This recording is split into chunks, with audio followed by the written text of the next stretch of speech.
Mais c'est quoi ce bruit? Ce sont des loups, Léon. Bah, je comprends pas, tu m'as dit qu'on parlerait de chiens dans cette vidéo. Bon, déjà que j'étais pas très content qu'on parle de chiens, mais là, tu crois pas que t'abuses un petit peu? Oui, Léon, c'est toujours le cas. Mais si tu veux savoir le lien, reste bien jusqu'au bout de la vidéo. Dans cette vidéo, tu verras que le loup est pour ainsi dire l'ancêtre du chien. Et on verra comment on est passé de ça à ça. Oh, pas possible, j'y crois pas. T'as vu la tête d'un boxer et la tête d'un loup? Rien à voir. Et pourtant, c'est bien vrai. Mais pour comprendre ça, il faut remonter quelque temps en arrière. Ton sujet m'intrigue beaucoup. Je ne suis jamais vraiment posé la question de savoir d'où venaient les chiens, et j'aurais même pas imaginé une seule seconde qu'il pouvait y avoir un lien entre les loups et les chiens. Tout ça remonte il y a bien longtemps, dans une époque lointaine, très lointaine. Mais je vais me concentrer sur les loups et les chiens. Pour résumer, les loups vivaient dans la partie nord de l'hémisphère. Il existait plusieurs espèces. Ouais, jusque-là, ça tient la route ton truc. Et les loups ont engendré 4 catégories de chiens.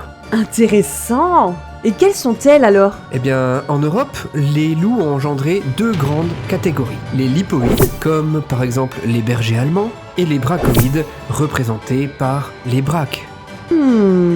Déjà, on comprend un peu pourquoi on voit beaucoup de bergers allemands par chez nous. Ensuite, les loups du Proche-Orient ont engendré les graioïdes, comme les lévriers. Puis les loups de l'Asie ont engendré les molossoïdes, comme par exemple le boxer. Et tout ça, on peut le voir avec la forme de leur tête. Ok. Mais c'est quoi le rapport avec des loups? Et si toi aussi qui regarde cette vidéo, t'as envie d'en savoir plus, oublie pas de t'abonner. Comment un loup est devenu un jour un chien? C'est parti pour un petit cours d'histoire, Léon. En fait, pendant longtemps, l'origine du chien est restée mystérieuse. Bon, la piste du loup était tout de même privilégiée, mais on n'était pas unanime.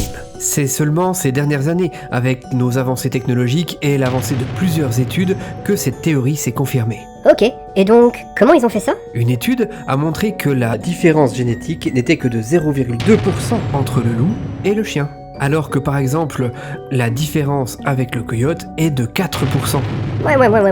Bon, c'est bien beau tous ces chiffres, mais moi, ce que je voudrais savoir, c'est pourquoi un boxer ne ressemble pas à un loup, et encore moins un caniche ou un petit york. La morphologie du chien a évolué, comme toutes les espèces animales. Même si le boxer, le yorkshire ou le caniche n'ont pas de ressemblance immédiate avec le loup, il y a tout de même un petit air de famille. Comme le corps élancé, des longues pattes, le museau pointu. Bon, à un certain niveau bien sûr.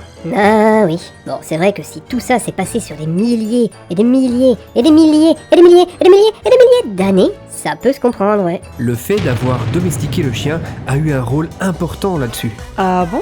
Mais que veux-tu dire par là? Eh bien, la morphologie du chien a évolué en fonction de ses conditions d'existence. As-tu des exemples pour que ce soit un peu plus concret? Oui, je vais t'en donner un ou deux. Remontons encore un peu dans le temps. Lorsque l'homme était nomade, dans les années 40 000 à 10 000 avant notre ère, il vivait de chasse et de cueillette. Les loups suivaient leurs déplacements pour dérober les restes des repas et bénéficier de la chaleur de leur feu. Les hommes les laissèrent faire car dans un sens, les loups les alertaient d'un quelconque danger et ils faisaient fuir les bêtes sauvages. C'est un peu comme du donnant-donnant en fait. Oui, c'est ça. Ils se rendaient service en quelque sorte. Progressivement, hommes et loups ont tissé des liens étroits. Les enfants se mettaient à jouer avec les louveteaux, et même adultes, ces loups leur restaient fidèles et chassaient parfois ensemble. C'est comme ça que les canidés sauvages devinrent progressivement des chiens.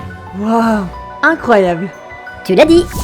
Ces premiers chiens de berger du néolithique, 8000 à 9000 ans avant notre ère, ont été nommés par les scientifiques chiens des tourbières.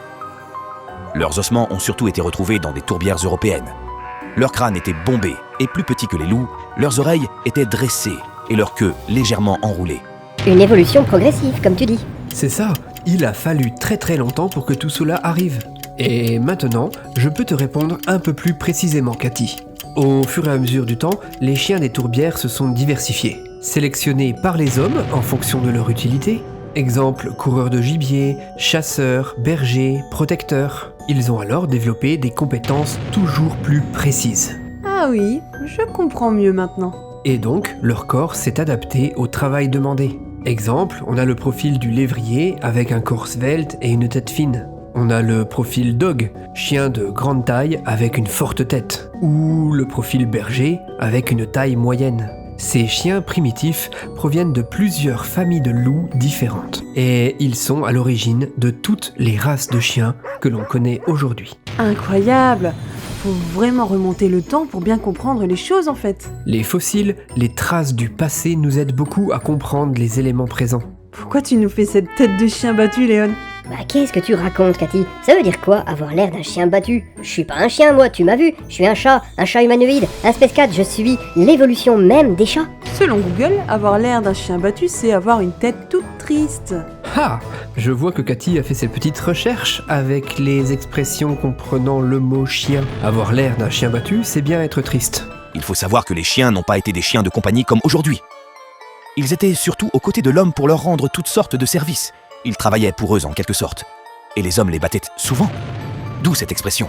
C'est vrai que quand on voit les chiens actuels, c'est plutôt là pour être l'ami de l'homme et pas vraiment son esclave. C'est un petit peu comme les chats. Le chien est le premier animal à avoir été domestiqué. On a retrouvé des ossements, des fossiles de chiens dans des tombes de la culture proche-orientale natoufienne. Ils datent de 11 000 ans. Les scientifiques pensent y déceler là une grande proximité entre l'homme et l'animal, ce qui pourrait confirmer l'expression tant entendue que le chien est le meilleur ami de l'homme. Bah moi personnellement, j'étais persuadée que c'était le chat le meilleur ami de l'homme. Pas vrai, Cathy? Je donne ma langue au chat cette fois-ci. La génétique a beaucoup aidé ces dernières années pour que l'on sache plus sur l'origine des chiens. Tu veux dire quoi par là? Tout simplement qu'avec l'ADN, on peut savoir beaucoup de choses maintenant. Grâce à l'ADN, nos connaissances sur l'évolution et la migration des espèces évoluent beaucoup. Et parfois, elles heurtent aussi nos certitudes.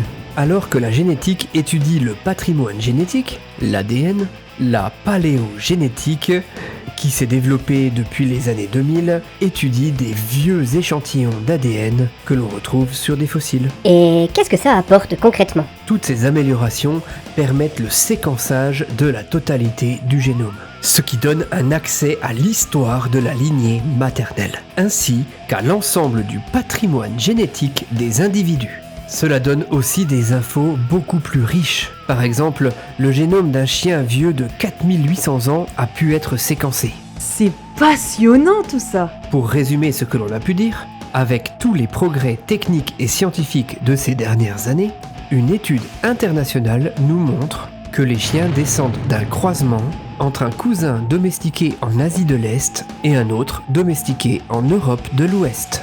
Bien entendu, nous ne savons pas encore tout et les spécialistes du genre ont encore beaucoup à faire pour élucider d'autres énigmes. Élucider des énigmes, c'est notre passion sur cette chaîne et découvrir de nouvelles choses, c'est notre fer de lance.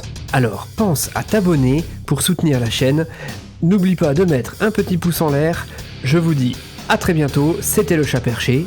Allez, ciao!